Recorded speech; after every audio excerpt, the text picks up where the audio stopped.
नमस्कार, वृषालीज होम किचनमध्ये सर्वांचं स्वागत आहे. सणासुदीसाठी, नैवेद्यासाठी आणि पुरणपोळी करण्यासाठी मऊ, खमंग आणि एकदम परफेक्ट पुरण हवं असेल तर आजची ही रेसिपी तुमच्यासाठी आहे. चला मग अगदी अचूक प्रमाणात पुरण कसं बनवायचं ते पाहूया.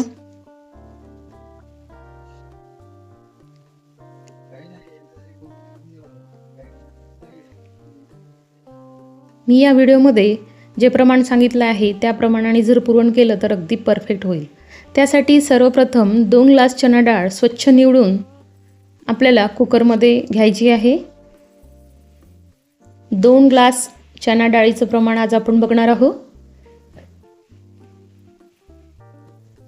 ही डाळ कुकरमध्ये ओतून आपल्याला 2 ते 3 पाण्याने स्वच्छ धुवून घ्यायची आहे.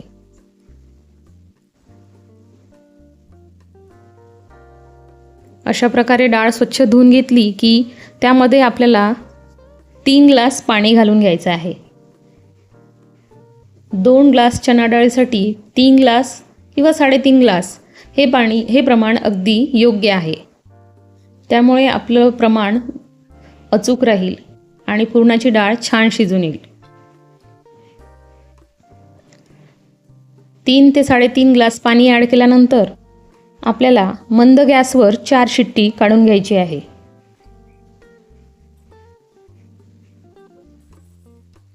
अशा प्रकारे कुकरला 4 शिट्ट्या झाल्या की कुकर थोडं थंड होऊ द्यायचं. आता डाळ शिजली काय ते बघूया.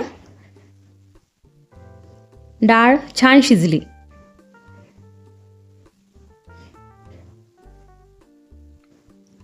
तुम्ही बघू शकता डाळ खालपर्यंत छान शिजली आणि खाली बुडाला पण नाही लागली. आपण 2 ग्लास चणा डाळीचं प्रमाण बघतो आहे.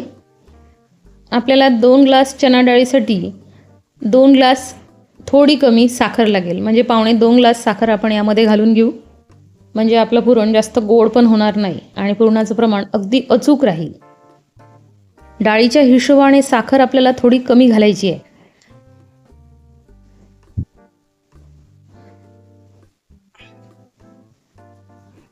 आता सर्व मिश्रण छान एकत्र करून घेऊया. डाळ आणि साखर एकत्र केल्यानंतर पुरणाला सुंदर चव आणि खमंग सुगंध यावा यासाठी त्यामध्ये वेलची आणि जायफळाची पूड घालूया.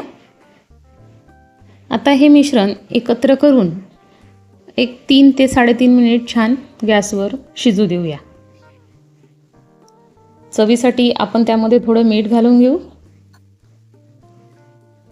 कुठलाही गोड पदार्थ बनवताना त्यामध्ये थोडं मीठ घातलं तर त्याचा स्वाद आणखी वाढतो.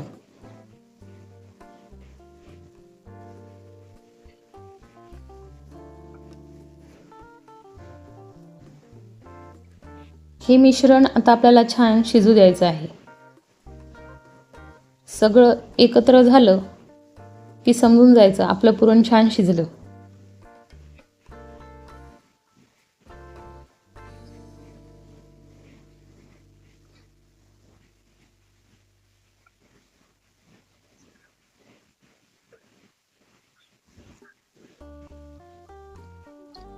डाळीला छान उकळी येत आहे म्हणजे आपलं मिश्रण तयार आहे.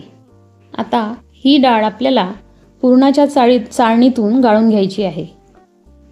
ही डाळ गरम असताना चाळणीतून गाळून घेतली की अगदी झटपट गाळून होते. अशा प्रकारे पुरणाच्या गाळणीतून खाली एक भांडं ठेवून वाटीच्या मदतीने आपल्याला हे पुरण गाळून घ्यायचं आहे.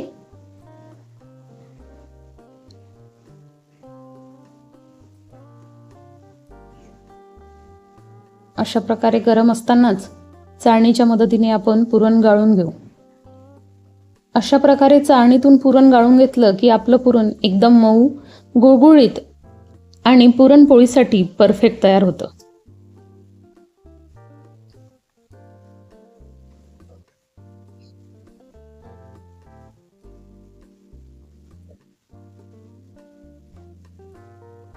तर पाहिलंत ना, अगदी सोप्या पद्धतीने आणि अचूक प्रमाणात तयार झालंय आपलं खमंग, मऊ आणि स्वादिष्ट पुरण. सणासुदीच्या नैवेद्यासाठी हे पुरण नक्की करून बघा.